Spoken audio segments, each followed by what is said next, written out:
Essere coerenti sulle questioni ambientali significa battersi contro le grandi opere, significa battersi contro le Olimpiadi invernali di Cortina, significa smetterla con un modello di sviluppo che ha portato il Veneto ai vertici europei dell'inquinamento ambientale, del consumo di suolo, significa rovesciare un'impostazione dell'economia e della società veneta che ha reso povera una parte cospicua di questa popolazione.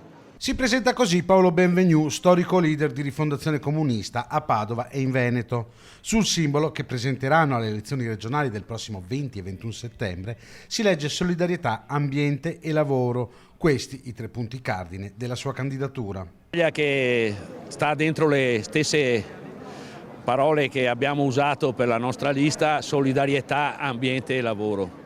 Questi sono i temi non solo di una generica indicazione per una lista, ma sono temi e terreni propri di una battaglia politica che noi vogliamo portare avanti coerentemente in questa regione.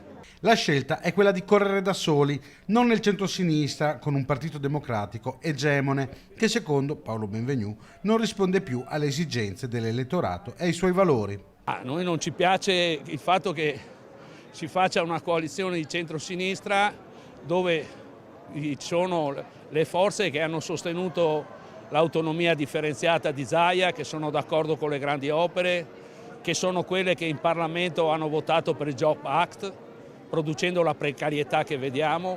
Sono le stesse forze che oggi